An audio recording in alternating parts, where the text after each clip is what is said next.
Yeah. Lil Brunson back at you with the back at you, and I am the best reporting on the Eagles. Listen, man, Booger McFarland is a joke to me, man.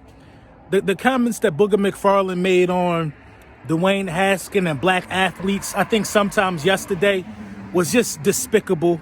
It was crazy. It was a classic example of pandering for your colleagues who are a different race than you. It was a classic example of that, man. For Booger McFarland to say that it's an issue with African-American athletes to where they don't take their craft serious, they party and they worry too much about their brand.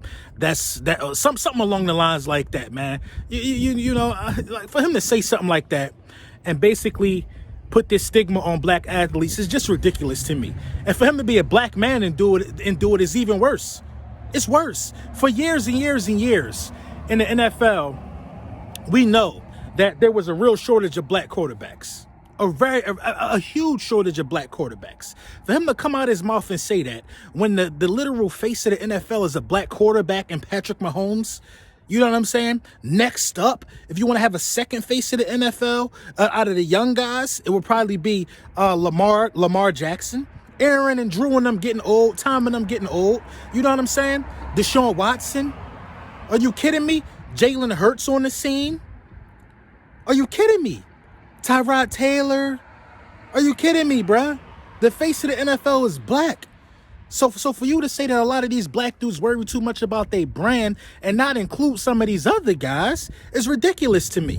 It's a lot of black quarterbacks who worry about their brand, black athletes in general who worry about their brand and put their work in on the field. It's a lot of them who do that. A lot of them. The list goes on, man. All these dudes got brands outside of football now, man. It's 2020.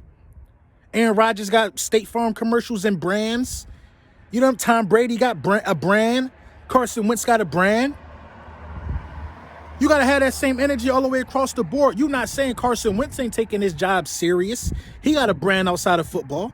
You ain't say that about Carson Wentz. You ain't saying that about... Remember Johnny Manziel, y'all?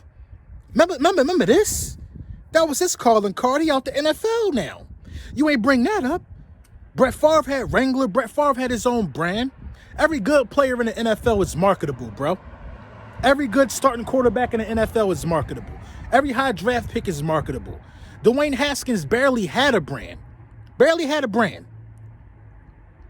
Come on, bro. If you're gonna say stuff like that, Booger, you got to keep it all the way real. Because it just don't happen to black athletes. It happen to listen, what do it really got to do with color? At the end of the day, Dwayne Haskins, in my opinion, just ain't good enough. Just ain't good enough. Maybe him losing his roster spot, losing his job, like really losing his job. Maybe him not being on the team will be a wake-up call for him so he can, take things more serious and take coaching more serious. Take everything more serious. It ain't got nothing to do with color because Johnny Manziel is basically his damn identical twin in terms of how their NFL careers panned out. Come on, bro. Come on. It's cold out here, man, but we going to get through this. And then you got Doug Pederson basically saying he's 100% sure that he's coming back to the organization. And what universe, the privilege that Doug Pederson is displaying by saying that. The privilege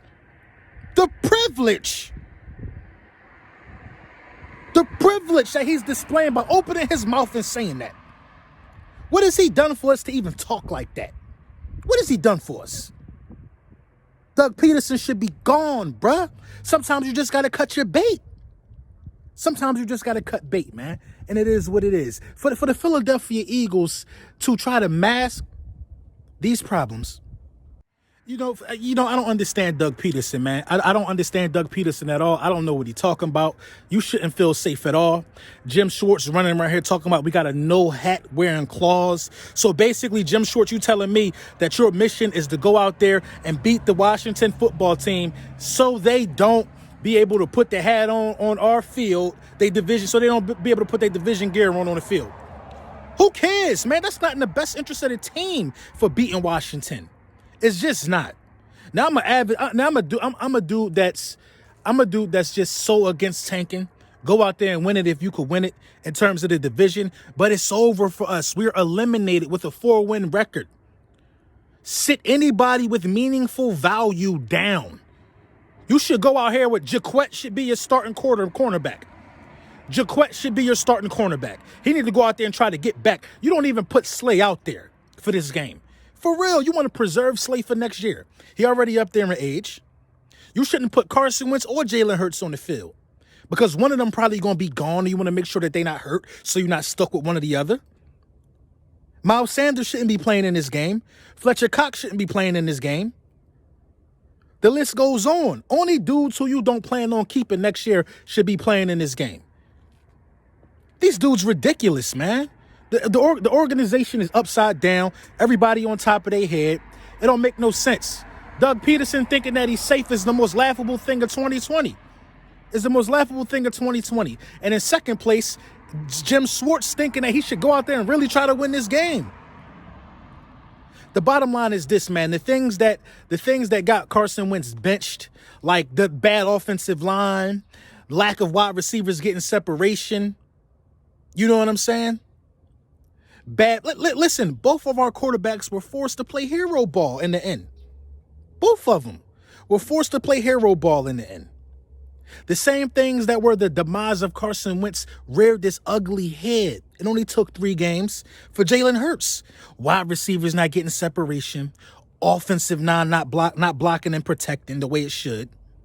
Piss poor play calling. No quarterback can go out there and win like that. It's the sad truth, man. It's the sad truth.